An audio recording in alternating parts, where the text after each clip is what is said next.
Help me to welcome Diamond Going EDC, Jitendra Pratap and Shalini Singh. Thank you, thank you, thank you, thank you, thank you, thank you, thank you, thank you, thank you, thank you, thank you, thank you, thank you, thank you, thank you.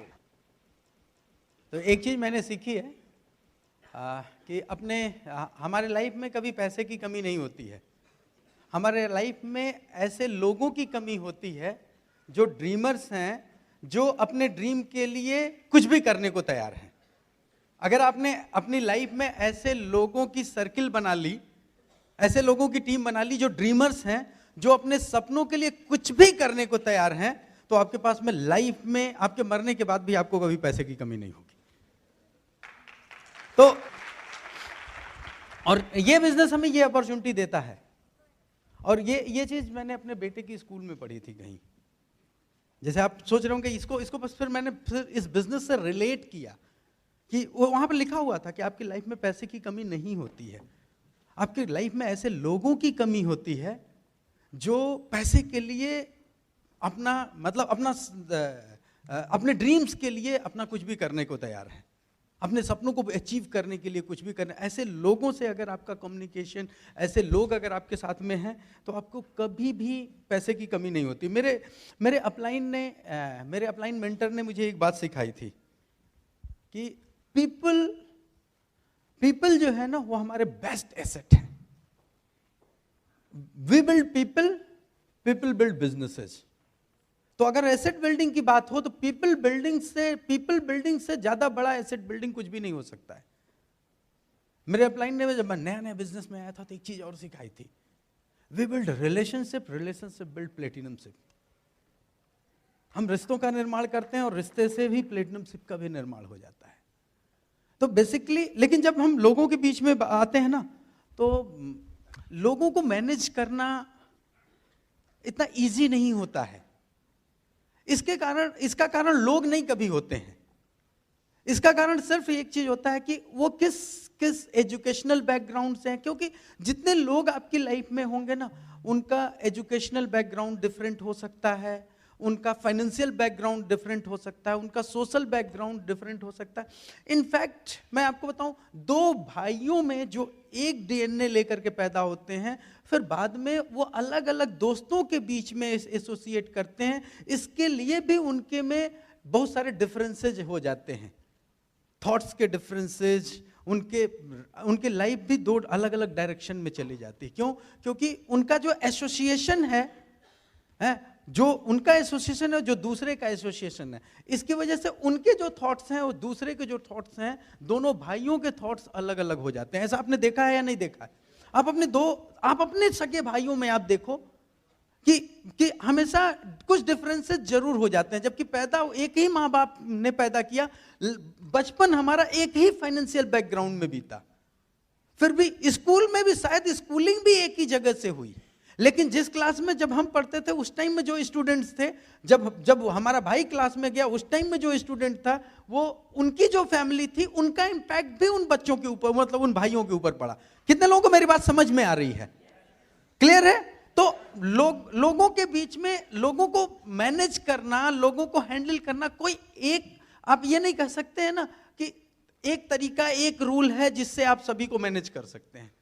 सभी के thoughts अलग हैं, सभी के financial background अलग हैं, सभी के सोशल बैकग्राउंड अलग हैं, कल्चर अलग हैं, अलग में भी बहुत सारे अलग अलग डीएनए से हम लोग आए हैं. पता नहीं, मतलब इतने सारे डिफरेंसेज हैं हमारे बीच में. अब इतने सारे डिफरेंसेज हैं तो कई बार हमारे बीच में कुछ ऐसी चीजें भी आ जाते हैं जो हम एक दूसरे को पसंद नहीं करते हैं, और इसलिए लोग हमसे अलग होते चले जाते हैं. तो कौन सी चीज है जो हमें, जब हम लोगों के बीच में काम कर रहे हो, तो कौन सी वो चीज है जो हमें नहीं करनी चाहिए? जब भी हम लोगों के साथ बिजनेस को कर रहे हैं, तो कौन सी चीज है वो हमें एकदम हमेशा ध्यान रखना चाहिए, नहीं करना चाहिए. कभी भी अगर आप लोगों के बीच में हैं, तो कभी भी किसी को क्रिटिसाइज नहीं करें, नंबर 1. दूसरा, कोई कंप्लेन नहीं करें. तीसरा, कंडेम न करें. और चौथा, कभी कंपेयर ना करें. ये 4 सी अगर हम अपने डोंट्स में लिख लेते हैं ना, ये 4 चीजें हमें नहीं करनी है. Criticise, complain, condemn and compare. किसी को एक दूसरे से कंपेयर कभी भी ना करें। तो अगर हम ये इस चीज का ध्यान रखते हैं तो आप देखेंगे ना, आप अपनी लाइफ में बहुत बहुत सारे लोग आपको पसंद करना शुरू करेंगे। लेकिन आप कितना भी अच्छा काम कर रहे हैं उनके लिए, अगर आप ये करते हैं तो शायद लोग आपको पसंद नहीं करेंगे। और हम जिनको पसंद नहीं करते उनके साथ में आगे नहीं बढ़ना चाहते हैं। आप अगर कहीं मंदिर, मस्जिद या गुरुद्वारे जा रहे हो, तब भी आप ऐसे लोगों को साथ ही जाना पसंद करते हैं ना, जिनको आप पसंद करते हैं। जिनको आप ना पसंद करते हैं उनके साथ अच्छी से अच्छी जगह भी नहीं जाना चाहते हैं। तो यहां भी एक चीज याद रखिए, अगर हम पसंद करने लायक बन गए, लोग हमें पसंद करेंगे, तो लोग हमारी बातों को पसंद करेंगे। और लोग अगर हमारी बातों को पसंद करेंगे तो लोग हमारे बिजनेस को पसंद करेंगे, हमारे एसोसिएशन को पसंद करेंगे, हमारे साथ आगे बढ़ना पसंद करेंगे। तो कौन सी चीज ऐसी करें जिससे लोग हमें पसंद करें? क्या हमें ऐसा करें? हम एक जैसे कुछ कॉमन चीजें हैं कि कौन सी वो कॉमन चीजें हैं जिससे लोग हमें पसंद करें। तो सबसे पहली चीज, हम लोगों को कॉम्प्लीमेंट दें। हमेशा लोगों को, किसी को भी कॉम्प्लीमेंट्स हमेशा अच्छे लगते हैं। तो लोगों के अंदर हम देखें, हम जब भी लोगों को नजदीक से देखते हैं ना, तो हमें हो सकता है उनके अंदर बहुत सारी कमियां नजर आए, लेकिन जेन्युइन कॉम्प्लीमेंट यानी जेन्युइनली उनके अंदर क्या अच्छा है, ये आपके रिलेशनशिप को हमेशा स्ट्रांग करेगा। कभी भी कॉम्प्लीमेंट देने में याद रखिए, कॉम्प्लीमेंट देने के लिए सिर्फ नहीं हमें कॉम्प्लीमेंट देना है, जेन्युइनली उनके अंदर क्या बेटर है, क्या अच्छा है। जब आप जेन्युइन कॉम्प्लीमेंट देते हैं तो उसका पॉजिटिव रिजल्ट आता है। जब आप जेन्युइन कॉम्प्लीमेंट नहीं देते हैं तो कॉम्प्लीमेंट भी आपको क्या करता है, और उसको लगता है आप उसका मजाक उड़ा रहे हैं।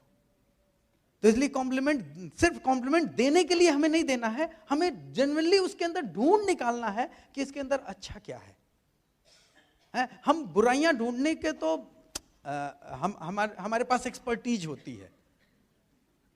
हम अच्छाइयां ढूंढने के एक्सपर्ट अगर बन गए तो हम हमेशा अपने लोगों को अपने करीब लेकर के आएंगे। दूसरा, हमें एक चीज को और ध्यान रखना है, कम्युनिकेट करें। कम्युनिकेशन एक ऐसा टूल है कि जितना ज्यादा आप लोगों के संपर्क में रहेंगे, कॉम्प्लीमेंट दे रहे हैं, लोगों के संपर्क में जितना ज्यादा आप रहेंगे उतना आपको वो समझ पाएंगे। जब भी आपके अच्छे इंटेंशंस हैं, राइट इंटेंशंस हैं, आप लोगों के संपर्क में नहीं हैं, वो बात उनसे बाया कर रहे हैं, यानी किसी के थ्रू ज्यादा कर रहे हैं, तो आपसे रिलेशनशिप कभी भी स्ट्रांग नहीं हो सकता है।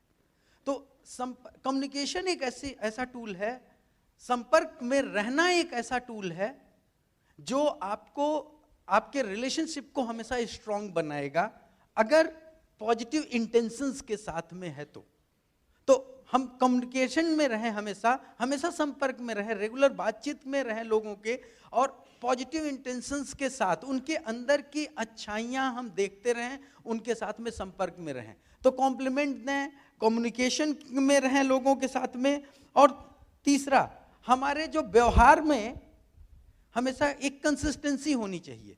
हमारा व्यवहार कभी भी उनके रिजल्ट को देख के चेंज नहीं होना चाहिए, क्योंकि रिजल्ट कई सारी चीजों की वजह से चेंज हो जाता है। कोई बहुत अच्छा आज काम कर रहा है, तब हमारा उसके साथ में ऐसा व्यवहार है। जब हम अच्छा नहीं परफॉर्म कर पा रहे हैं, तब हमारे साथ उसका व्यवहार बुरा है, तो फिर अगली बार हम उसके साथ में काम नहीं कर पाएंगे, वो हमारे साथ काम करना नहीं पसंद करे, क्योंकि उसको ये बात समझ में आ जाएगी कि जब तक मैं हीरो था तब तक तो मुझे पसंद किया, अब मैं अभी इस टाइम में मैं अच्छा रिजल्ट प्रोड्यूस नहीं कर रहा हूं, तो ये मेरे साथ में अच्छा बिहेवियर नहीं हो रहा है, यानी हमको अवॉइड किया जा रहा है। जब भी कोई आप सोचो कि सबसे ज्यादा जरूरत उसको कब आपकी है, जब उसको अच्छे रिजल्ट्स मिल रहे हैं उस टाइम तो है जरूरत, लेकिन जब उसको अच्छे रिजल्ट्स नहीं मिल रहे हैं, जो ऑर्गेनाइजेशन के लिए अच्छे रिजल्ट्स, अपने लिए अच्छे रिजल्ट्स नहीं प्रोड्यूस कर पा रहा है, तब उसको आपकी ज्यादा जरूरत है कि नहीं? समझ गए मेरी बात है? तो हमेशा आपके व्यवहार में कंसिस्टेंसी होनी चाहिए, उसके रिजल्ट को देख करके कभी भी आपके व्यवहार नहीं चेंज होने चाहिए। तो हम इस चीज को अगर हम अच्छे से याद रखते हैं कि हम लोगों को कॉम्प्लीमेंट देते हैं, हम लोगों से को कम्युनिकेट करते हैं, हमारे व्यवहार में कंसिस्टेंसी है, और सब चीजों के साथ में एक चीज, ये जब भी आप कर रहे हैं, कॉम्प्लीमेंट दे रहे हैं, आपकी कंसिस्टेंसी है आपके व्यवहार में, आप उनके साथ में कम्युनिकेट कर रहे हैं, इसके साथ में एक चीज सबसे महत्वपूर्ण चीज है, कितना केयर के साथ अभी कर रहे हैं, कितना आप उसकी केयर कर रहे हैं। क्योंकि याद रखिए, ये जो चौथा सी है यही सबसे महत्वपूर्ण सी है। ये एक फीलिंग है जो ट्रांसफर होती है। जितना ज्यादा आप लोगों की केयर करेंगे उतना ज्यादा वो आपकी केयर करेंगे। जितना ज्यादा आप दूसरों की भावनाओं की केयर करेंगे उतना ज्यादा वो आपकी केयर करेंगे। तो हम अब इस चीज को आप ये एक चीज हमेशा याद रखिए कि जब भी हम लोगों के सामने जाए ना, लोग कभी इस बात की कभी भी परवाह नहीं करते हैं कि आप कितना जानते हैं। लोग हमेशा इस बात की परवाह करते हैं कि आप उनकी कितनी परवाह करते हैं। जानकारी फिर दूसरी जगह पर चली जाती है, आप उनकी कितनी परवाह करते हैं, लोग इस बात की ज्यादा परवाह करते हैं। अगर आप लोगों की परवाह करते हैं तो लोग हमेशा आपकी परवाह करेंगे, और जब लोग आपकी परवाह करेंगे तो आप कभी भी असफल नहीं हो सकते हैं। तो हम जब लोगों के साथ में जब डील करते हैं तो बहुत सारे कॉन्फ्लिक्ट और डिफरेंसेज आते हैं। अब ये किस किस तरह के कॉन्फ्लिक्ट और डिफरेंसेज आते हैं, इस चीज को अच्छे से अगर हमें समझना है, अगर इस चीज को हमने अच्छे से समझ लिया एक बार, फिर जब हम लोगों के साथ मैनेज करेंगे, डील करेंगे ना, तो ये हमारे लाइफ लॉन्ग काम आने वाली चीज है। तो मैं आपके बीच में शालिनी को बुलाऊंगा, और ये आपसे कई सारे अलग अलग एंगल्स पर बात करेंगे, और रियली इनकी बातें बड़ी शानदार होंगी। और अगर आपने उसको प्रैक्टिकली इन्होंने लाइफ में जो फील किया है, जैसे इन्होंने किया, ये वही चीज आपको बताएंगे। इनकी बात को सभी लोग मानते हैं, क्योंकि रियली लोगों को इतना केयर करती हैं लोगों की। तो मैं आप लोगों के बीच में शालिनी को ले। Thank you. तो अगर हमें ये बिजनेस बड़ा बिल्ड करना है तो इम्पॉर्टेंट है कि लोग हमें पसंद करें, क्योंकि लोग जब आपको पसंद करते हैं तो वो आपके साथ जुड़े रहना पसंद करते हैं। और ये इस बिजनेस को अगर आप बड़ा बनाना चाहते हैं तो ये सबसे इम्पॉर्टेंट चीज़ है। जितने ज़्यादा लोग आपके साथ जुड़ना पसंद करेंगे, आपके साथ जुड़े रहना पसंद करेंगे, आपका बिजनेस उतना बड़ा होगा। लेकिन होता क्या है हम सभी के साथ कि हम सभी, ये ह्यूमन बिहेवियर है कि हम अपने ऊपर ज़्यादा फोकस्ड होते हैं। ये ह्यूमन टेंडेंसी है। जैसे आप सभी सोच के देखिए कि अगर एक कोई ग्रुप फोटो है और उसमें आप भी हैं, और आप वो ग्रुप फोटो देखते हैं तो सबसे पहले किसको ढूंढते हैं? खुद को ढूंढते हैं, क्योंकि ये ह्यूमन टेंडेंसी है। हम अपने ऊपर सबसे ज़्यादा फोकस्ड होते हैं, और शायद इसी वजह से, क्योंकि हम अपने आप को सबसे ज़्यादा इंपॉर्टेंस देते हैं, हम दूसरे का पॉइंट ऑफ व्यू या दूसरे की सिचुएशन उतनी अच्छी तरीके से समझ नहीं पाते। और एक बहुत ही फेमस कोट है कि we listen half, understand quarter, but react double. सुनते हम आधा अधूरा है और उससे भी आधा समझते हैं, लेकिन रिएक्शन हमारा डबल हो जाता है। और यहीं पे स्टार्ट होते हैं कहीं ना कहीं कॉन्फ्लिक्ट्स आना, डिफरेंसेस आना, और यही चीज़ हमें मैनेज करना सीखना है। तो आज जो हम लोग बातचीत करेंगे वो इसी पे होगी सारी, कि how to manage conflicts and differences. और ये कॉन्फ्लिक्ट्स एंड डिफरेंसेस हमारे अंदर आते रहते हैं। कहाँ कहाँ पे आते हैं? अगर देखा जाए तो कई बार होता है कि हमारे साथ में कॉन्फ्लिक्ट, और कहाँ पे आ सकते हैं? हमारे फैमिली मेंबर्स, अपलाइन के साथ, डाउनलाइन के साथ, या फिर प्रॉस्पेक्ट्स एंड कस्टमर्स के साथ। तो कॉन्फ्लिक्ट्स कहीं भी आए, हमें ये सीखना है कि कैसे हम इन्हें सॉल्व करें, कैसे हम इन डिफरेंसेस को दूर करें। क्योंकि अगर आप एक बड़ा बिजनेस बनाना चाहते हैं तो ये चीज़ें हमें सीखनी पड़ेंगी, क्योंकि हम अफोर्ड नहीं कर सकते इस चीज़ को कि कुछ लोगों के साथ हमने काम किया और हमारे साथ वो बिजनेस में आए, थोड़े दिनों बाद पता चलता है कि अब वो बिजनेस को छोड़ करके चले जाते हैं, फिर हम दूसरे लोगों को लेके आते हैं, और ऐसे करते रहते हैं। और अगर हमने अपने अंदर चेंजेस नहीं किए, लोग हमें पसंद नहीं करते हैं, हमारे साथ ज़्यादा लंबे समय तक जुड़े रहना पसंद नहीं करते हैं, तो फिर हम ये बस करते जाते हैं और अल्टीमेटली फिर हमें लगता है कि हम जहाँ खड़े थे वहीं पे अभी भी खड़े हैं।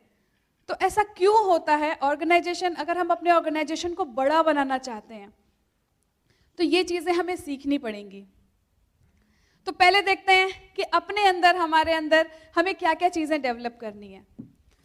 होता ये है, हम सभी, क्योंकि आप सभी इस बिजनेस में हैं, आप इस मीटिंग में आए हैं, तो इसका मतलब कि आपके कुछ सपने हैं। आप जब इस बिजनेस में आए थे, आपने बिजनेस ज्वाइन किया, तो आपके कुछ ड्रीम्स थे जिसको पूरा करने के लिए आप इस बिजनेस में आए। और हम जब इस बिजनेस में आते हैं तो ऐसी बातें सुनते हैं कि जब हमारे ड्रीम्स हमारे सामने होते हैं तो हम काम कर सकते हैं, और हम अपने ड्रीम्स के बारे में सोचते हैं, लिखते हैं। पर उसके साथ ही साथ ड्रीम्स को सिर्फ लिखने और अपने सामने पोस्टर लगाने से ही ड्रीम्स पूरे नहीं हो जाते। उसको पूरा करने के लिए इम्पॉर्टेंट होता है एक एक्शन प्लान बनाना, जो हम अपने अपलाइन मेंटर के साथ बैठ करके बनाते हैं। जब हम इस बिजनेस में आते हैं तो इम्पॉर्टेंट है पहले ये डिसाइड करना कि हम इस बिजनेस से क्या पाना चाहते हैं, अपने ड्रीम्स के बारे में सोचना। दूसरी इम्पॉर्टेंट चीज़ होती है अपने रूटीन में से, अपने शेड्यूल में से वो टाइम निकालना जो टाइम आप इस बिजनेस को हर रोज देंगे। और तीसरी इंपॉर्टेंट चीज है कि अपने अपलाइन के पास जाना और उसे बताना कि मुझे ये अचीव करना है इस बिजनेस से, इतना टाइम मैं इस बिजनेस में लगाना चाहता हूँ, मैं इतना टाइम लगा सकता हूँ। वो आपको हेल्प करेंगे कि कैसे आप अपने इस टाइम को यूज करके उस ड्रीम तक पहुंच सकते हैं। इसके लिए वो आप उनके साथ मिल करके एक एक्शन प्लान तैयार करते हैं। तो इसलिए इम्पॉर्टेंट है अपने ड्रीम्स को अपने सामने लगा करके रखना, विजन बोर्ड बनाना कि आप क्या पाना चाहते हैं, और साथ ही साथ एक्शन प्लान भी अपने सामने रखना कि इसको अचीव करने के लिए आपको हर दिन क्या काम करना है। क्योंकि कहीं ना कहीं अगर हमारा एक्शन प्लान ठीक से हम फॉलो नहीं कर रहे हैं तो होता यह है कि ड्रीम्स हमारे बहुत बड़े हैं, हम बहुत कुछ पाना चाहते हैं लाइफ में, लेकिन उस हिसाब से एक्शन नहीं कर रहे हैं या कंसिस्टेंसी के साथ एक्शन नहीं कर रहे हैं। तो हम बार बार एक्शन कर रहे हैं, थोड़ा सा रिजल्ट मिलता है, फिर वहीं के वहीं हो जाता है, फिर थोड़ा सा काम करते हैं, फिर वैसे ही। तो अब ऐसा जब बार बार बहुत लंबे समय तक होता रहता है तो हमारे अंदर डिप्रेशन आने लगता है, हमारे अंदर कंफ्यूजन होने लगता है, डाउट आने लगता है, और फिर कहीं ना कहीं हम सोचने लगते हैं कि क्या मैं सही डायरेक्शन में जा रहा हूँ, क्या मैं जो काम कर रहा हूँ सही काम कर रहा हूँ।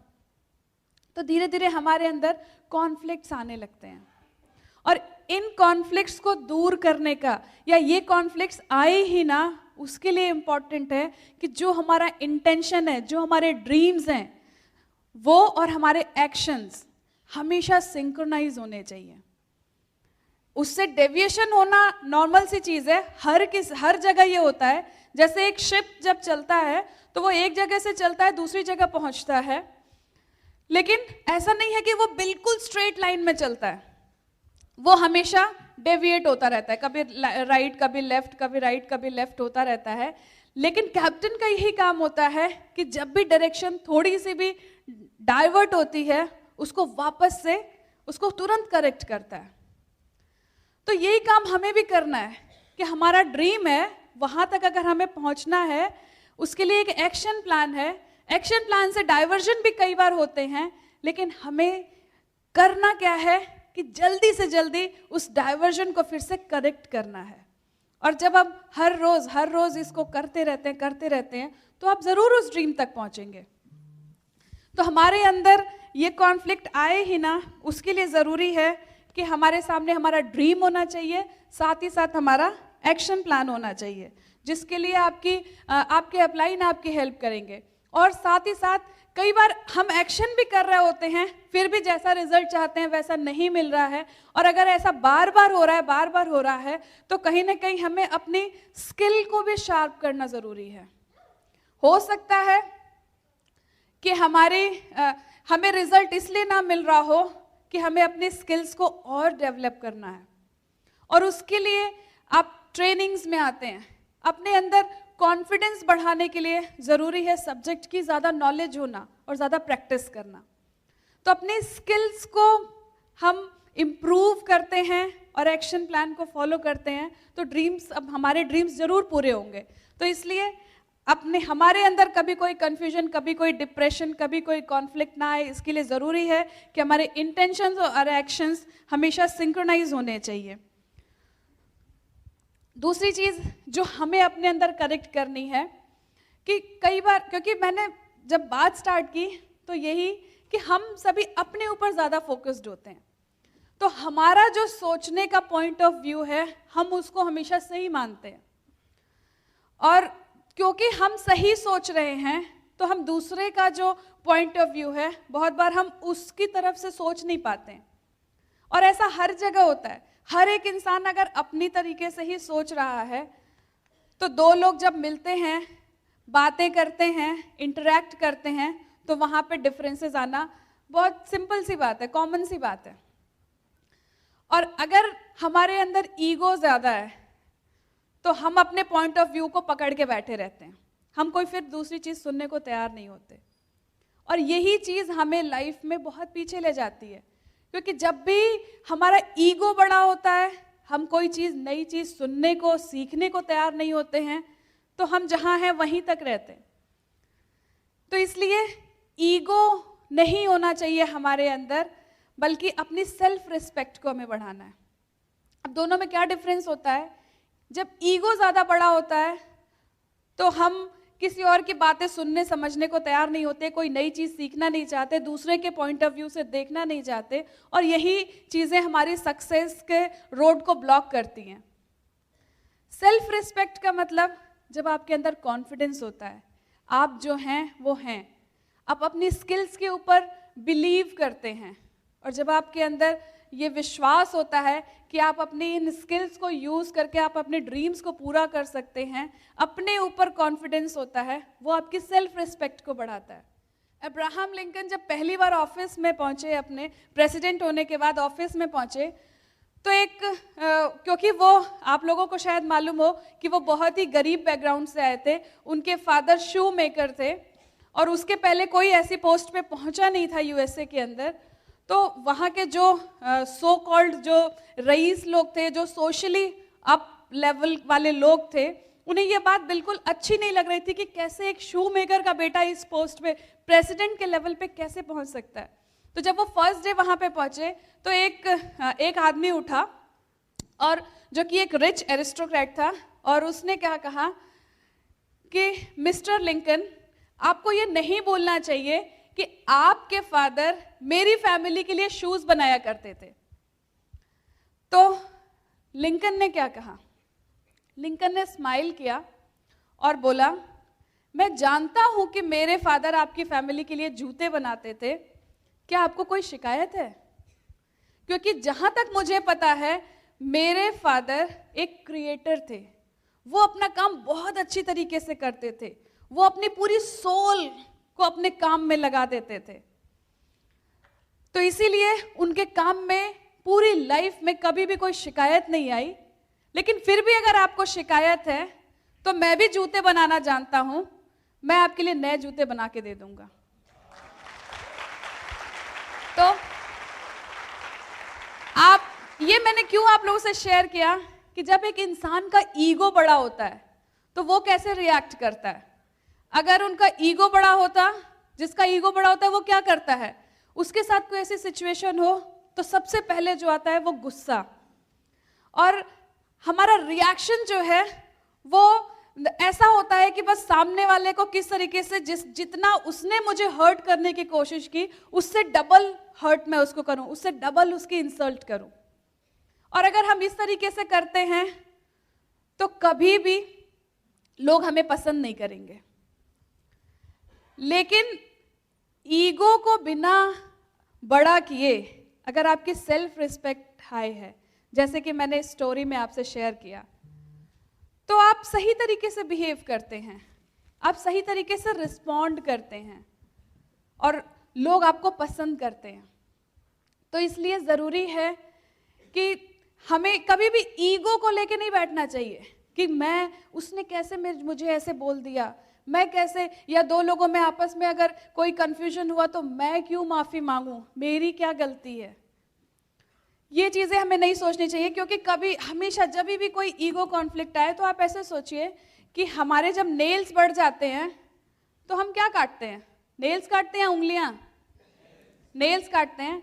तो इसी तरह ईगो अगर आ जाए रिलेशनशिप में तो हमें ईगो कट करना है, रिलेशनशिप हमेशा ईगो कट करना है, पर प्रैक्टिकली हम कई बार उस रिलेशनशिप को कट करने लगते हैं। और यही चीज़ें हैं जो सक्सेस के रोड ब्लॉक्स हैं। तो इसलिए कभी भी किसी के बारे में कोई ओपिनियन नहीं बनानी चाहिए। हमेशा हमारे साथ में क्या होता है, लोगों से मिलने से पहले हम कुछ ना कुछ ओपिनियन बना के रखते हैं लोगों के बारे में, और अगर किसी के बारे में कोई ओपिनियन बना के रखते हैं तो ओपिनियंस हमें जजमेंटल बनाती हैं, यानी उसके बारे में हम एक पहले से ही पिक्चर बना लेते हैं। या अगर दो लोगों में आपस में कोई क्लैशेस हुए तो हम अपनी स्टोरी बना लेते हैं, और उसके बाद उसके पॉइंट ऑफ व्यू से नहीं सोचने की कोशिश करते हैं, जिसकी वजह से हमारा जो क्लैश है वो ज़्यादा लंबा चलता जाता है, और जितना ही लंबा चलेगा उतना ही वो हैवी हो जाएगा, आपकी रिलेशनशिप में बिटरनेस उतनी ज़्यादा हो जाएगी। तो इसलिए जितना जल्दी से जल्दी हो सके सारी चीज़ों को सॉर्ट आउट करना चाहिए, अगर आप सक्सेस चाहते हैं तो, अगर आप चाहते हैं अपनी एक स्ट्रॉन्ग टीम बने तो, अगर आप चाहते हैं आपके टीम के लोगों के साथ आपकी बॉन्डिंग स्ट्रॉन्ग हो तो। और क्या होता है कभी कभी, जैसे मैं यहाँ पे दो लोग बना रही हूँ और यहाँ पे एक लेटर लिखा है, इनको क्या दिख रहा है ये, और इनको कौन सा सही है, दोनों सही है। यानी कि अगर इनसे पूछा जाए क्या लिखा हुआ है तो बोलेंगे 6 लिखा हुआ है, इनसे पूछा जाए तो बोलेंगे 9 लिखा हुआ है, और दोनों गलत नहीं है। ये इनका अपना देखने का नजरिया है। तो इसी तरह हमें समझना चाहिए इन चीजों को कि ऐसा नहीं है कि हर बार हम सही हैं। हो सकता है जो उस इंसान की जो सिचुएशन है उसके हिसाब से, उसका जो पॉइंट ऑफ व्यू है उसके हिसाब से वो भी सही हो सकता है।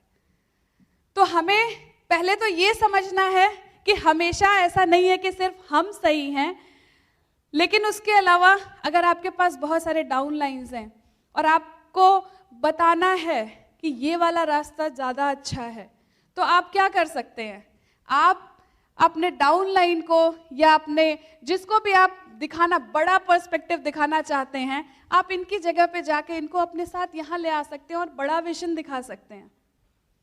तो इसलिए, लेकिन वो इंसान आपके साथ आने को कब तैयार होगा, जब पहले आप उसके पॉइंट ऑफ व्यू को समझने को तैयार होंगे। तो इसीलिए पहले से ये ओपिनियन नहीं बनानी चाहिए कि मैं ही सही हूँ।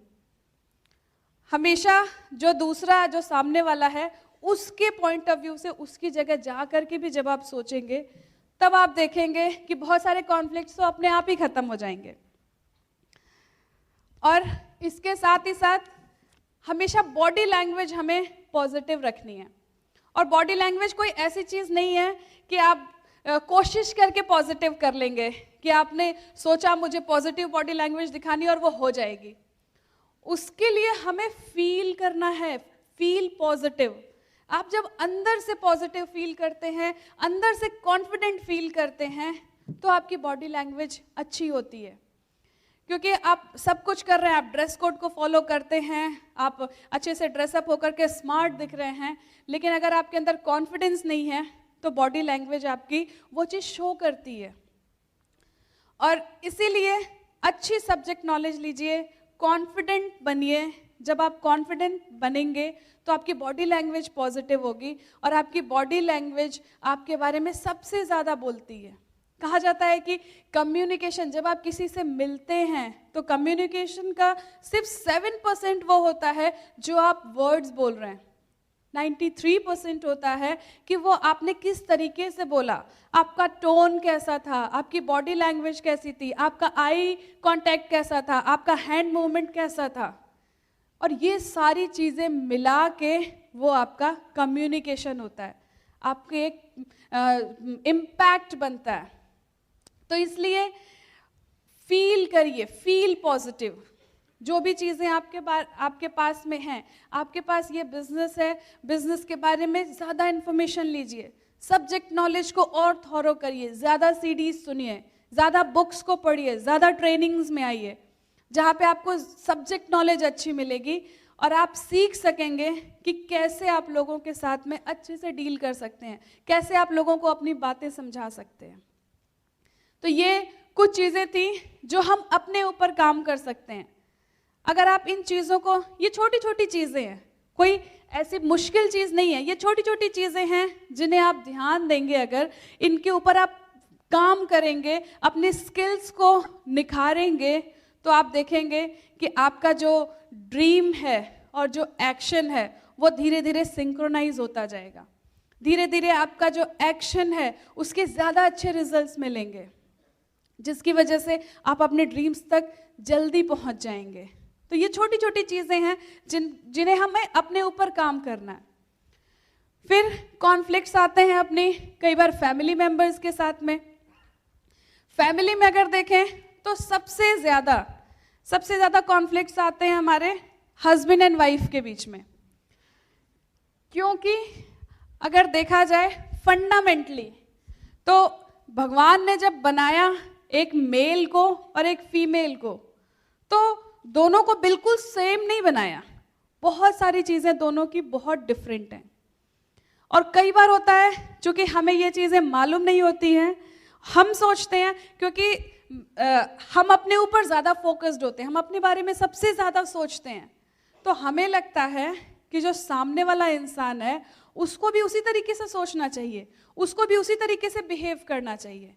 और सारा जो प्रॉब्लम है, सारे कॉन्फ्लिक्ट्स इसीलिए आते हैं क्योंकि जो मेल्स होते हैं, अगर मेल विजन देखा जाए तो वो एक बड़े विजन के बारे में सोचते हैं, बड़े पर्सपेक्टिव में सोचते हैं, और फीमेल्स जो हैं वो मल्टीटास्कर्स होती हैं, वो बहुत सारे काम एक साथ कर रही होती हैं।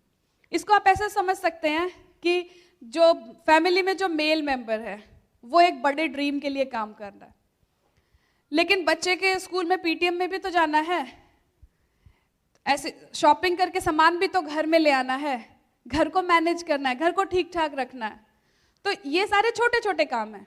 अब अगर हम देखें तो क्या होता है, कॉन्फ्लिक्ट कैसे आता है? आदमी बोलता है कि कहाँ इन छोटी छोटी चीज़ों में फंसी रहती हो, पता नहीं क्या दिन भर करती रहती हो, टाइम बर्बाद करती हो, इतना बड़ा हमें ये ड्रीम अचीव करना है, इतनी अच्छी तुम ये कर सकती हो इस टाइम में, तुम ये काम क्यों नहीं करती? वही फीमेल जो होती है, लेडी, वो सोचती है, वो बोलती है कि अच्छा मैं आज सुबह से उठी, मैंने सारा घर का काम निपटाया, मैं बच्चे के स्कूल भी गई थी, फिर बच्चों की पूरी केयर की, उन्हें सारा ड्रेसअप किया, तैयार किया, उनको खाना बनाया, खाना दिया, मैं डांस क्लास भी लेके गई थी, बच्चे को लेकर के वापस आई, सारा घर सही किया, उसके बाद आपके साथ में एक प्लान दिखाने भी गई थी। तो ये सारे काम कौन करेगा? ये सारे काम इम्पॉर्टेंट नहीं है। तो दोनों एक दूसरे को ब्लेम करने लगते हैं। आदमी को लगता है कि वो टाइम वेस्ट कर रही है, लेडी को लगता है कि वो केयरलेस है। लेकिन अगर हम इस चीज़ को समझते हैं, क्योंकि दोनों चीज़ें इंपॉर्टेंट हैं और भगवान ने बनाया ऐसा है दोनों को कि दोनों एक दूसरे को कॉम्प्लीमेंट करते हैं।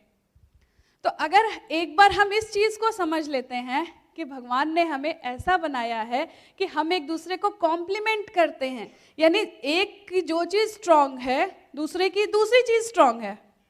तो अगर हम एक दूसरे की जो चीज़ें स्ट्रांग हैं उसको देखते हैं और समझते हैं, तो हम साथ में मिलकर के एक टीम बनाते हैं।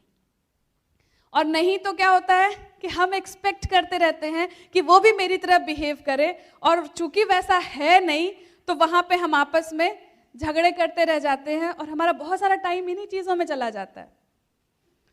तो इसलिए ज़रूरी है ये समझना। और भी क्या होता है, एक अगर लेडी को कुछ प्रॉब्लम हुई, कोई उसको परेशानी है, तो उसको क्या लगता है कि मैं शेयर करूं। तो अब चूंकि ज़्यादातर फैमिलीज़ में हस्बैंड वाइफ रह रहे हैं, तो उसको प्रॉब्लम है, हस्बैंड घर आया तो उसको बस एक अकेला वही मिलता है, प्रॉब्लम अपनी शेयर करनी है, बताने लगी कि मुझे ये प्रॉब्लम है, मैं थक गई हूँ, मैंने इतना काम किया है, ये है वो है, जो भी प्रॉब्लम है। अब अगर मेल्स को देखें, जेंट्स का बिहेवियर होता है कि अगर उन्हें कोई प्रॉब्लम है तो वो किसी के साथ शेयर करना पसंद नहीं करते। उन्हें लगता है कि मैं अपनी प्रॉब्लम सॉल्व करने के लिए मैं खुद ही एनफ हूं, तो वो अपनी प्रॉब्लम किसी से शेयर नहीं करते। तो अब ये मैंने बताया, ये बेसिक डिफरेंस है दोनों के बिहेवियर में।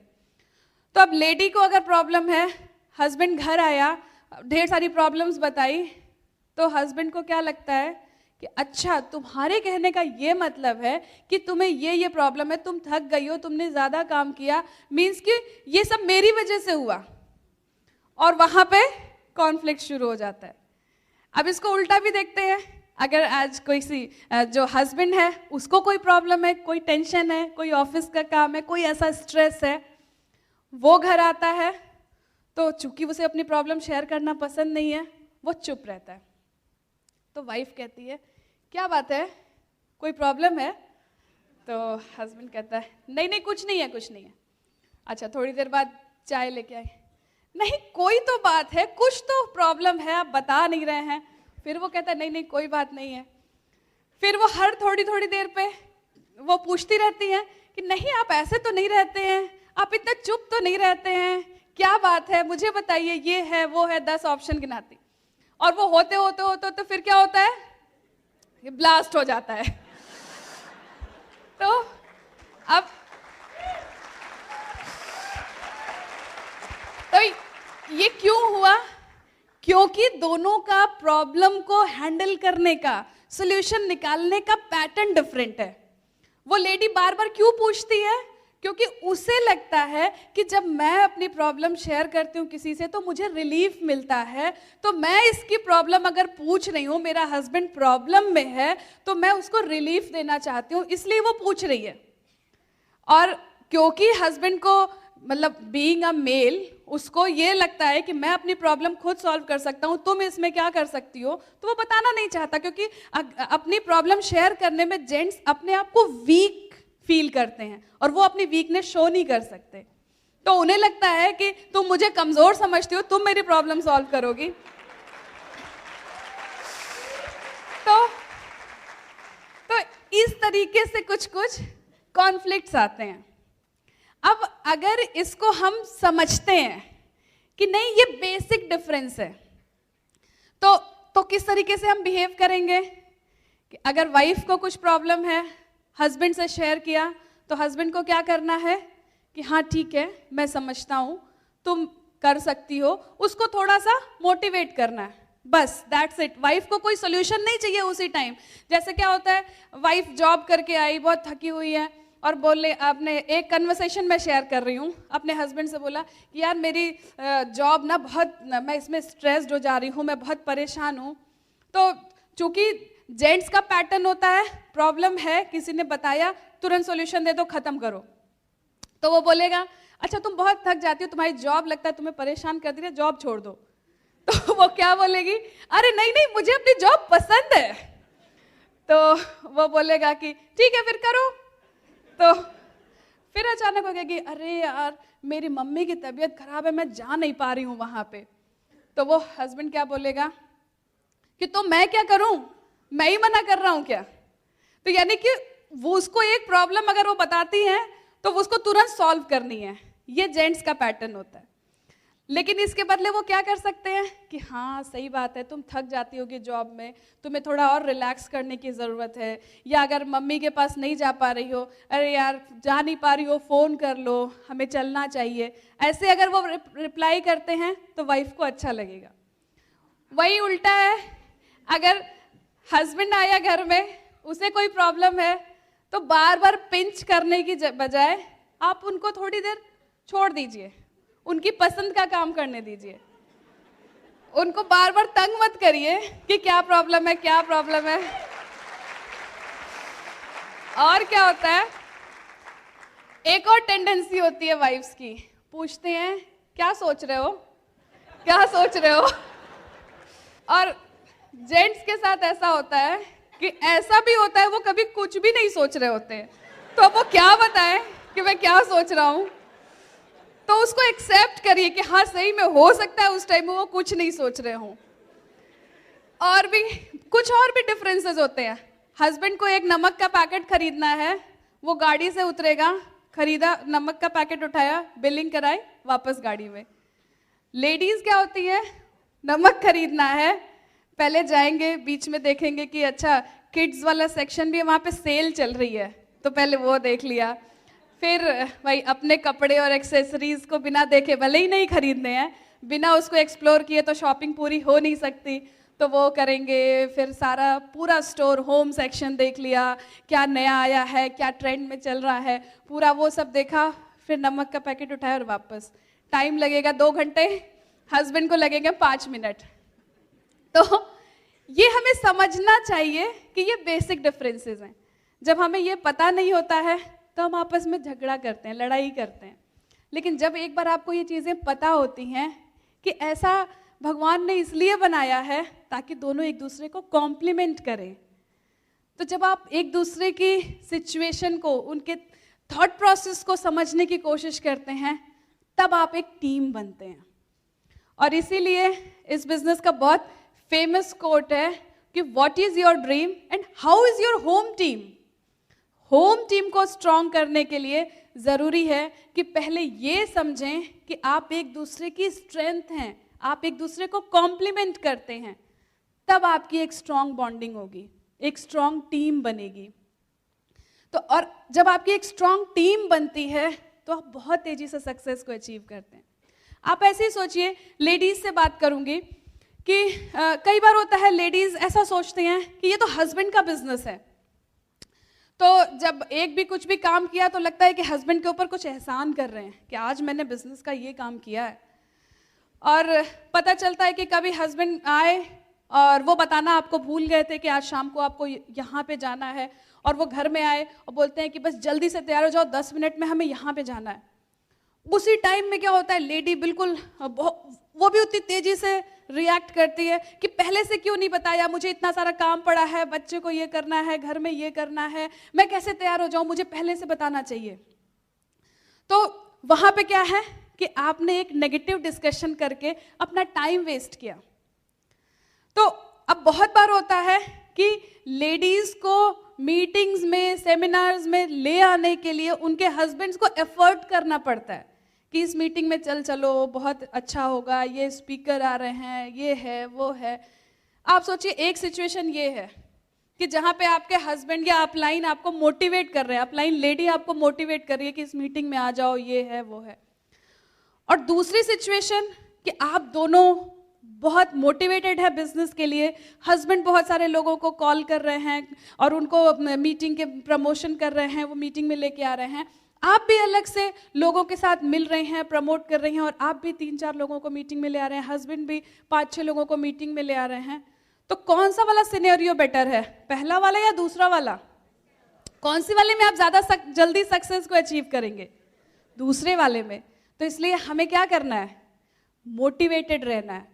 और लेडीज कभी भी ये मत सोचिए कि हस्बैंड का बिजनेस है, ये हम दोनों का बिजनेस है, दोनों का बिजनेस है, दोनों के सपने पूरे होंगे।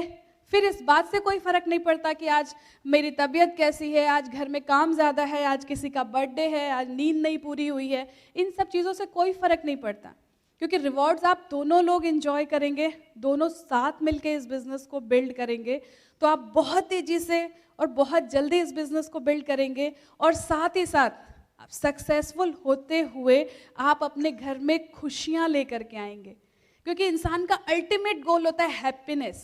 खुशी चाहिए हमें ज़िंदगी में, और हैप्पीनेस ज़िंदगी में खुशी तब आती है जब हमारे रिलेशनशिप अच्छी चल रही होती है। आपके पास कुछ भी मिल जाए, आप कहीं भी पहुंच जाए, आपको कितनी भी सक्सेस मिल जाए, लेकिन अगर आपकी रिलेशनशिप, वो रिलेशनशिप्स जो आपके लिए इम्पोर्टेंस रखती हैं, अगर वो अच्छी नहीं चल रही हैं तो खुशी नहीं मिलती है। तो अपनी ज़िंदगी में खुशी चाहिए तो अपने रिलेशनशिप्स को हमें ज़्यादा वैल्यू देना चाहिए। और ये छोटी छोटी चीज़ें हैं, लेकिन अल्टीमेटली ये सारी चीज़ें मिला के आपकी लाइफ में खुशियाँ ले आती हैं, ब्लेसिंग्स हैं ये।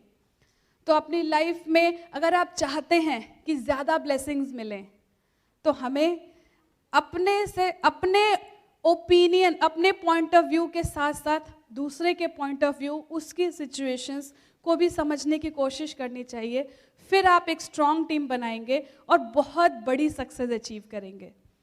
तो इन्हीं बातों के साथ मैं आप लोगों के बीच में जितेंद्र जी को बुलाऊंगी, जो आपसे कुछ बहुत इंपॉर्टेंट बातें शेयर करेंगे, क्योंकि ये बिजनेस एक ऐसा बिजनेस है जहाँ पे आप हस्बैंड वाइफ दोनों मिलके साथ में एक स्ट्रॉन्ग बिजनेस बिल्ड करते हैं, एक स्ट्रॉन्ग टीम बनाते हैं। और आपकी टीम स्ट्रॉन्ग कब होती है? जब लोग आपके साथ जुड़े रहते हैं, आपके साथ चल रहे होते हैं, आपके साथ सक्सेस अचीव करते हैं। तो ये सारी बातें आपको जितेंद्र जी बताएंगे। थैंक यू, बहुत अच्छा लगा आप लोगों से बातचीत करके। Wish you all the best. Thank you. Thank you, thank you. अब एक और पॉइंट देखते हैं कि जब हम बिजनेस को बड़ा करने निकलते हैं तो वहां भी यही सेम सिचुएशन आती है। हम इस साइड से देख रहे हैं, वो अगला आदमी दूसरी साइड से देख रहा है, और हमेशा हमें यही काम करना है कि पहले हम जाके उसके साइड से देखें। जब उसको ये एहसास हो जाएगा कि हमने उसकी साइड से देख लिया सारी चीजों को, अब उसको कहें एक बार आप इस तरफ आके देखो तो मैं जो कह रहा हूं।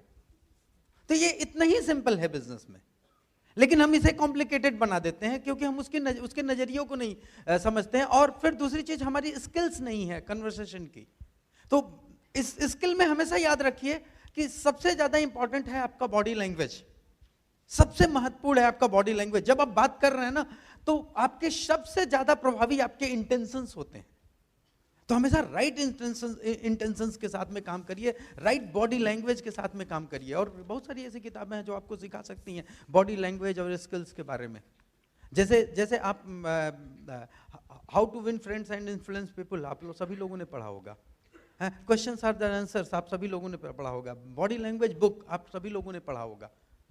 ये सब बुक्स आपको हेल्प करेंगे, लेकिन एक्चुअली जब उसको हम पढ़ रहे हैं तो उसको कितना हम इम्प्लीमेंट कर रहे हैं, वो सबसे ज्यादा इंपॉर्टेंट है। जब भी हम किसी नए लोगों के साथ में, किसी भी प्रोस्पेक्ट के साथ में हम मिल रहे हैं, तो हमें हमेशा क्या करना चाहिए? हमेशा हमें उनके साथ अपने प्रेजेंटेशन के बाद में हमेशा उनसे क्वेश्चंस पूछने चाहिए।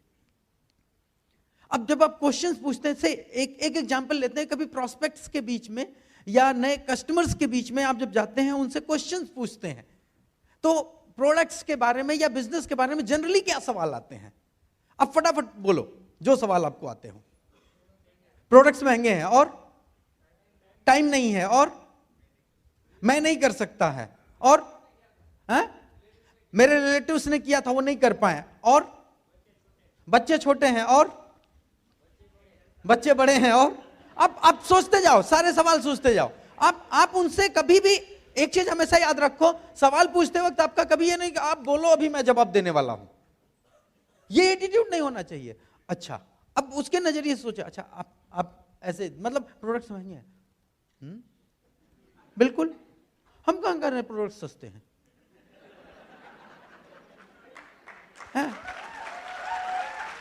बिल्कुल टाइम नहीं है। हाँ बिल्कुल, टाइम किसके पास है? अगर किसी के पास होता तो वो कोई किसी को कितना भी टाइम दे सकता था। टाइम तो हम सभी के पास नहीं है। हाँ, और कुछ है? मैं नहीं कर सकता हूं। Maybe you are right. पैसे नहीं है, ये तो प्रॉब्लम है ही। समय नहीं है, हाँ बिल्कुल है। अब मैंने उसे मान लिया, एक्नॉलेज किया गया, बिल्कुल सही है। फिर दूसरा सवाल मैंने एक पूछा, अच्छा आपने जो पूछा ऐसा आपको क्यों लगता है? बस एक सवाल आप पूछो, ऐसा आपको क्यों लगता है? अब वो इसको रिप्लाई करने के लिए बहुत सारे आंसर्स ढूंढेगा। अब आप चुप हो। हमें से गाड़ी चलाने में किस बात का ध्यान रखना चाहिए? किस बात का? केवल एक्सेलरेटर, या आपको ब्रेक लगाना भी पता होना चाहिए? है तो कभी कभी हम बोलते हैं ना, तो बस एक चीज को ध्यान रखते हैं, केवल एक्सेलरेटर बढ़ाते चले जाते हैं। अच्छा ड्राइवर, उसे पता है कि कब एक्सेलरेटर से पांव अपना हटाना है, कब हमें ब्रेक पे लगाना है, कब केवल एक्सेलरेटर से पांव हटा के रखना है, कब हमें गाड़ी को रोक देनी है, कब हमें टर्न करना है। वो अच्छे ड्राइवर को हमेशा पता होता है। बस उसी तरह से याद रखो, जब भी कोई दो डिफरेंसेज होना बुरी बात नहीं है। डिफरेंसेज होना, ओपिनियन का डिफरेंसेज होना कभी भी बुरी बात नहीं है। वो हमेशा अच्छा, वो हमेशा डिफरेंसेज या कॉन्फ्लिक्ट ये आपको हेल्प करते हैं आपके बिजनेस को ग्रो कराने में। ये हमेशा सबसे पहले हेल्प करेंगे आपको ग्रो कराने में, फिर आपके बिजनेस को ग्रो कराने में। आज जितने भी आपको नो मिल रहे हैं उससे क्या हो रहा है कि आपकी स्किल स्ट्रांग होगी अगर आप उस नो को सही ढंग से आप समझ रहे हैं तो। जो भी आपको जैसे कई बार हमें ये लगता है ना कि अगर ये नो नहीं होता तो मेरा बिजनेस बहुत तेजी से बढ़ता। हमें ये हमारा बिलीव है कि अगर हमें नो नहीं मिलते तो हमारा बिजनेस बहुत तेजी से होता। शायद अगर बड़े प्लेटफॉर्म पे आप देखें तो ऐसा बिल्कुल नहीं होता, तब ये बिजनेस ही नहीं होता। अगर नो नहीं होता तो बिजनेस ही नहीं, सभी कर जाते, एक दिन सभी हो जाते, फिर खत्म हो जाता। कहीं भी आप ऐसे सोचो, एक पतंग को हमेशा क्या लगता है, जब एक पतंग यहाँ, वो पतंग वाला को किस दिन होता है? संक्रांति के दिन है। तो कितने लोग पतंग उड़ाए हैं? तो पतंग जब आप उड़ाते हैं तो क्या करते हैं? मतलब पतंग उड़ाते हैं, जब पतंग उड़ना शुरू होता है थोड़ा, उसके बाद क्या करते हैं? धागे के साथ धागे को खींचते हैं और फिर छोड़ते हैं, फिर अच्छा अब आप पतंग की जगह आप पतंग बन जाओ थोड़ी देर के लिए। मतलब वो आप सोचो पतंग है आप, जब आपको खींचा जा रहा है तो आपको कैसा लग रहा है? अगर ये मुझे नहीं खींच रहे होते तभी तो मैं हवा में उड़ जाती है। तो वो क्या, पतंग को क्या लग रहा है? खींचा जा रहा है, यानी हमें पीछे खींचा जा रहा है। लेकिन जब वो खींचा जाता है उसके बाद जब हल्की सी ढील जाती है तो पतंग क्या होता है? थोड़ा और ऊपर आता है। फिर उसे खींचा जाता है, फिर थोड़ी ढील मिलती है, फिर थोड़ा और ऊपर जाता है। इसी तरह से लाइफ में आपके यही होता है? अब हमेशा याद रखो कि जितने भी डिफरेंसेस हैं, जितनी भी रुकावटें हैं, जितनी भी कॉन्फ्लिक्ट्स आपके बिजनेस में आ रहे हैं, ये आपको आगे बढ़ाने के लिए आ रहे हैं। आपका माइंडसेट अगर ऐसा है तो आप सोचो, एक पानी का जहाज है, वो पानी में आगे बढ़ रहा है। वो कर क्या रहा है? उसमें प्रोपेलर्स लगे होते हैं। वो क्या करते हैं? वो घूमते हैं बहुत तेजी से, और घूम रहे हैं तो किस चीज को कट कर रहे हैं? पानी को। पानी को कट करके पानी को फटाफट पीछे फेंक रहे हैं और जहाज आगे बढ़ रहा है। पानी को हटा दो। सोचो, एक हेलीकॉप्टर है, वो हवा को बड़ी तेजी से कट करके नीचे दबा रहा है और हेलीकॉप्टर को ऊपर उठा रहा है। हवा को हटा दो, क्या होगा? बस वो बिना हवा के हेलीकॉप्टर नहीं उड़ सकता है। इसी तरह से हमारी लाइफ में जितने भी नो मिलते हैं, जितने भी नेगेटिव आते हैं, आपका सोचने का ढंग कैसा है ये इसके ऊपर निर्भर करता है। आपको हमेशा याद रखिए कि खुद के ऊपर विश्वास होना चाहिए, खुद के ऊपर भरोसा होना चाहिए। तो जब भी कोई आपसे कहे कि महंगा है, हमसे नहीं हो सकता है, जो लोग पहले ज्वाइन किए वो लोग सफल हुए, सारे सवाल का एक सवाल, ऐसा आपको क्यों लगता है? फिर उसको बोलने दीजिए। कभी भी आप ये सोच के नहीं बैठिए कि नहीं अभी मैं इसको जवाब देता हूं, अब तो नो, एकदम नेचुरल। हाँ, उसके पॉइंट्स को सुनिए, बड़े ध्यान से आप सुनिए उसके पॉइंट्स को। जब भी वो बता रहा है ऐसा मुझे एक चीज लगता है, ऐसा करने से है, जब वो बोल चुका सारी बातें, उनसे पूछो फिर इसके बाद में अगला सवाल, अच्छा ये जो सारी बातें आपने बताया, इसके अलावा और कौन सी चीज है जो आपको रोक रही है?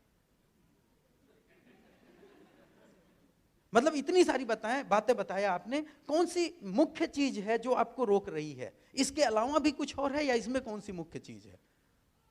आप हमेशा पाएंगे लोगों का सिर्फ एक कारण होता है, वो 100 कारण गिना रहे होते हैं।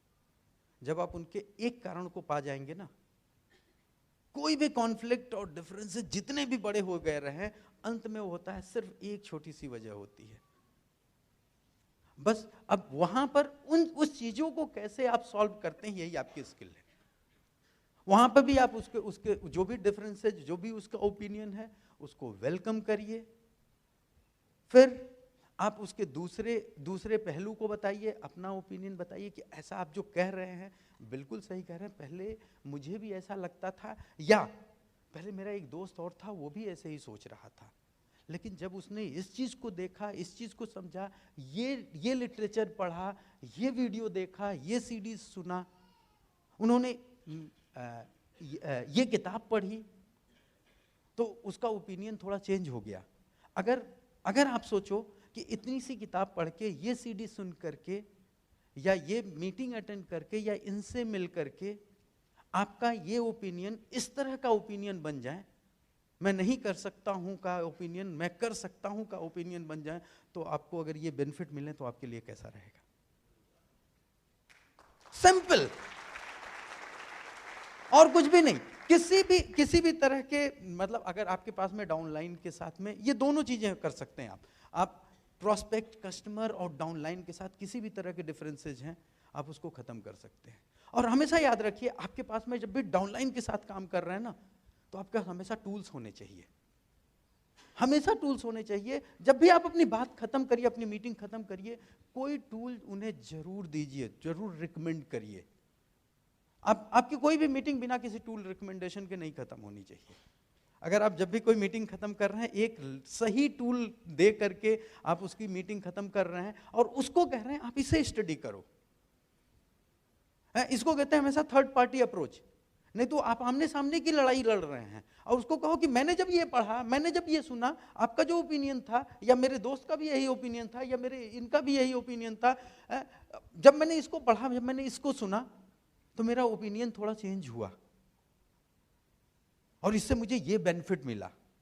और फिर आप वो टूल्स रिकमेंड कर सकते हो। जैसे नए लोगों को जब भी हम लोग बिजनेस में ले आते हैं, तो उनके बहुत सारे क्वेश्चंस होते हैं। मैं हमेशा कहता हूं आप ब्रेड किट लो, और कुछ भी, नए लोगों को कोई और चीज नहीं, मैं ब्रेड किट रिकमेंड करता हूं।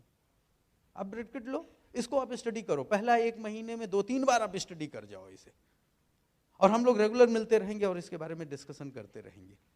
क्योंकि हमें जो पसंद है वो हमें लोगों को नहीं देना चाहिए, जो उनके लिए बेटर है वो हमें देना चाहिए। और नए लोगों के लिए ब्रेड किट मतलब एकदम शुरुआती टूल है, तो वो जरूर आप दें। लॉन्चिंग योर फ्यूचर, और एक टूल जरूर हमेशा अपने पास में रखें। मैं तो यहाँ देखता हूँ बड़े अच्छे से लोग यूज कर रहे हैं। कल मैं जब एयरपोर्ट पे आया तो सबके हाथ में वो था, प्रोफाइल्स ऑफ सक्सेस प्रोफाइल, वो जरूर ले करके चलें। उससे आप अलग अलग लोगों को, स्टोरी से आप उन्हें, लोगों को रिलेट करा सकते हैं। फिर सबसे जो बड़ा एक होता है ना, अपलाइन के साथ में हमारा कॉन्फ्लिक्ट, ये सबसे बड़ा दुश्मन है।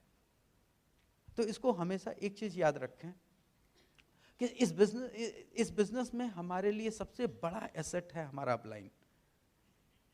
कैसे? आपके अपलाइन के पास में बिजनेस का 1 साल का, 6 महीने का, 1 साल का, 2 साल का, 3 साल का या 5 साल का एक्सपीरियंस है, या 10 साल का एक्सपीरियंस है। आप उस एक्सपीरियंस को जब उसके साथ में अगले 3 महीने, 6 महीने काम करते हैं ना, उस पूरे एक्सपीरियंस का बेनिफिट आपके बिजनेस को ग्रो कराने के लिए मिलता है। तो आपका सोचो कितना बड़ा टाइम बचता है। अगर कोई आपके पास ऐसा अपलाइन है जिसके पास 3 साल का एक्सपीरियंस है और वो आपके साथ में काम कर रहा है, उसके साथ आपका, उसकी बात को आप अच्छे से मान रहे हो, समझ रहे हो, तो आपका 3 साल का टाइम कम हो गया बिजनेस में ग्रो करने का। तो आपके पास में जो इस तरह के अप्लायंस है ना, आप हमेशा देखिए कि आप बिजनेस में आए हैं, system active growing system plugged upline को चुनिए। आप अपने अपलाइन में एक मेंटर को चुनिए, एक मार्गदर्शक को चुनिए, और फिर जब भी कोई डिफरेंसेज हो, जब भी कोई डिफरेंस ऑफ ओपिनियन हो, जब भी कोई कॉन्फ्लिक्ट आए, तो हमेशा याद रखिए 3 रास्ते आपके सामने रहेंगे। एक जो आपको लगता है सही है, एक जो आपके दोस्त, रिश्तेदार और बाकी लोगों को लगता है सही है, और तीसरा जो आपका मेंटर बताता है। हमेशा याद रखिए कि हमारे दोस्त, रिश्तेदार, पड़ोसी, वाइफ, सबको सही लगता है वो वाला रास्ता, यानी पीपल्स ओपिनियन। हमें जो लगता है सही वो मेरा ओपिनियन, और मेंटर का ओपिनियन किसको कहते हैं? Expert opinion. इसको आप यूं कह सकते हैं कि अगर आपको घर बनाना है तो आप एक्सपर्ट ओपिनियन लेंगे, या आपका दोस्त सबसे बढ़िया डॉक्टर है उसकी ओपिनियन लेंगे, आपका भाई सबसे बढ़िया लॉयर है उसकी ओपिनियन लेंगे घर बनाने के लिए। आपको अगर हेल्थ का कोई चैलेंज है तो सबसे बढ़िया इंजीनियर, मतलब पीपल ओपिनियन लेंगे या एक्सपर्ट ओपिनियन लेंगे? कितने लोग इस बिजनेस में सफल होना चाहते हैं? तो आप क्या लेंगे? पीपल ओपिनियन लेंगे, अपना ओपिनियन लेंगे, या एक्सपर्ट ओपिनियन लेंगे? तो यहां कोई कॉन्फ्लिक्ट होना ही नहीं चाहिए, यहां कोई डिफरेंस होना चाहिए। हमें 100% फॉलो करना है अपने अपलाइन के ओपिनियन को, अपने अपलाइन को। और ये वही आदमी कर सकता है जिसके खुद के अंदर बिलीव हो, जिसके खुद के अंदर फेथ हो, जो अपने ऊपर भरोसा करता हो और हमेशा ये भरोसा, मैं और मेरा अपलाइन, मेरे अपलाइन ने यही चीज सिखाया, मैं और मेरा अपलाइन अगर मिल के साथ काम कर दिए तो हम दुनिया जीत सकते हैं। ये आपके अंदर विश्वास होना चाहिए। क्यों? क्योंकि आप और आपके अपलाइन को सिर्फ एक होने की जरूरत है। इतना बड़ा वर्ल्ड वाइड का एजुकेशन सिस्टम जिसने पूरे दुनिया में सैकड़ों डायमंड स्टैंड अप तैयार किए, हजारों डायमंड स्टैंड अप पूरी दुनिया के अंदर तैयार किए हैं, तो ये तो प्रूवन है, इसमें कोई शक है क्या? है इतना बड़ा कारोबार जो लगभग 60 सालों से पूरी दुनिया के अंदर चल रहा है, इसमें कोई शक है क्या? जो सालाना $10 बिलियन से ऊपर का टर्नओवर कर रहा है, इसमें कोई शक है क्या? है तो अब इतना बड़ा कॉर्पोरेशन, इतना बड़ा हमारा एजुकेशन सिस्टम वर्ल्ड वाइड, अब हमारे पास में एक एक्सपर्ट है जो हमारे साथ चलने के लिए तैयार है। तो कितने लोग हैं जो खुद में भरोसा करते हैं कि वो जीतेंगे? तो हमेशा जब अपने आप को रोज शीशे में देखिए तो हमेशा अपने आप से कहिए, I am the best, I deserve the best. आजकल जानते हैं आप शीशे से ज्यादा क्या देखते हैं? अगर आपको कहीं, आजकल ये टेक्नोलॉजी ऐसी है ना कि हम ज्यादातर हमें अपने को देखना रहता है तो किसमें देखते हैं? कितने लोगों के पास में है? जरा निकालिए, हाँ एक बार अपने आप को खुद को देखिए और अपना एक सेल्फी लीजिए। सभी एक बार निकालिए और अपने आप को खुद को देख करके एक बार जब आप इसे शुरू करते हैं ना तो रियली बहुत मजा आता है। आप एक बार शुरू करके देखो, खुद को देखो, अपने आप को देखो और अपने आप को कहो, I am the best, I deserve the best. जोर से देख करके कह सकते हो, I am the best, I deserve the best, I am the best, I deserve the best. Thank you God diamond, भगवान आपकी मदद करें, आपके सारे सपनों को पूरा करें। Thank you. While the techniques and approaches suggested may have worked for others, no one can guarantee that they will work for you. We hope, however, that the ideas presented here will assist you in developing a strong and profitable business. These materials have been produced independently of the Amway Corporation. Purchase of this material is optional and subject to the refund policy described in your purchase agreement for business support material. Purchase of future business tool can be discontinued at any time.